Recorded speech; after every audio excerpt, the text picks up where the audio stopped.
And so there is a journalist, his name is Ken Klippenstein, and he talks to ICE agents, probably more of the ones that are from before Trump came into office.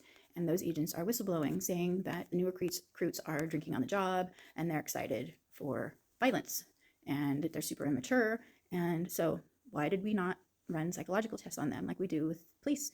We have a police academy and they go through a series of tests that assess their mental acuity for violent altercations and their ability to perform risk assessment quickly and to make good choices on the spot and to de-escalate instead of escalate in situations that are heated and emotional. Those are all very valuable, important things in dealing with the public as a law enforcement agent.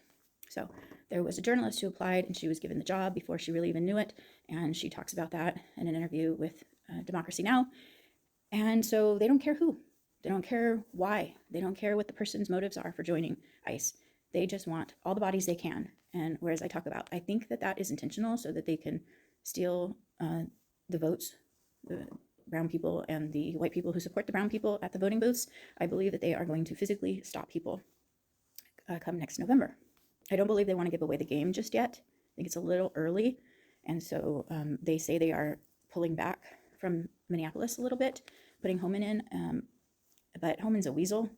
I think that they all loved toy Nazi Greg Vivino. And I think that they're just going to continue what he was doing with a different head of the snake. So it's just a temporary de-escalation. After summer, I believe the escalation will ramp back up. In the reporting, a lot of these agents, too, Ken Klippenstein was saying that they would quit if they were unmasked. And so they don't want their family and friends to know that they work for ICE. I guess they're afraid of what happened to the pastor at the church is going to happen to them. And it may. I don't know. I don't agree with that. But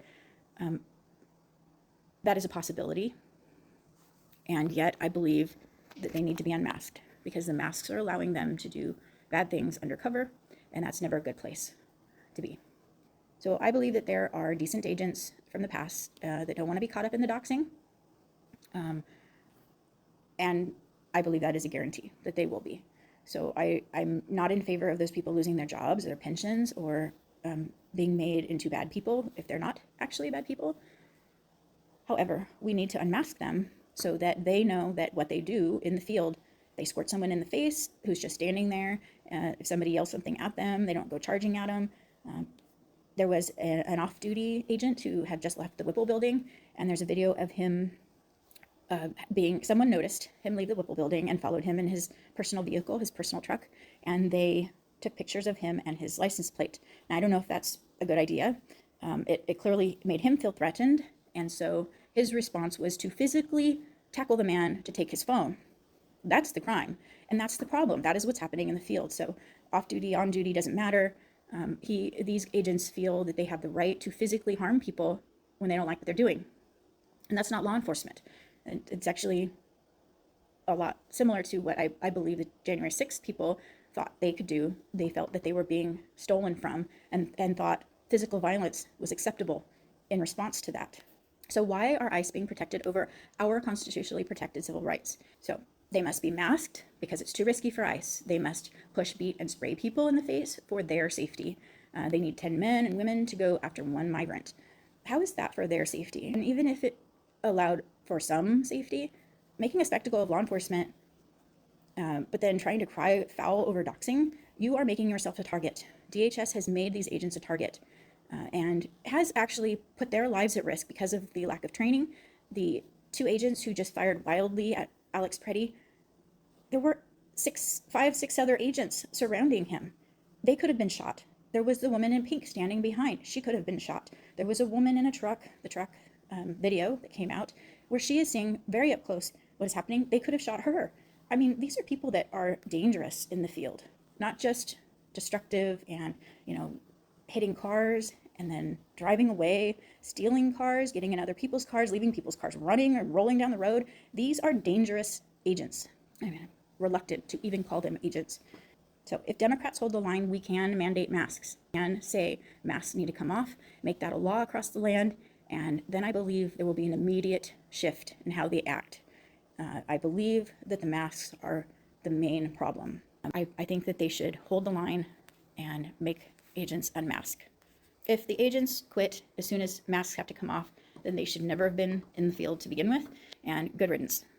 Yes, they need to be trained, but we will be able to point out which ones need to be trained better.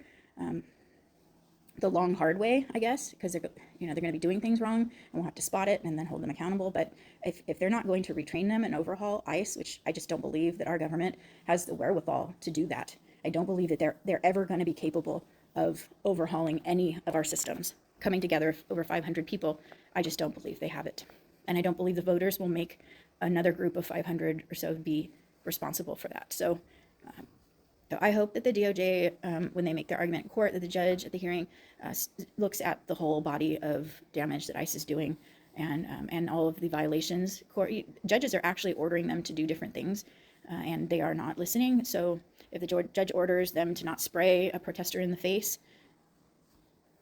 and then they do it, and there's no accountability, I do believe that the judges in this case should now unmask these agents, because if they can't get them to follow court orders, at least make them follow a public scrutiny. You have to face accountability from the masses.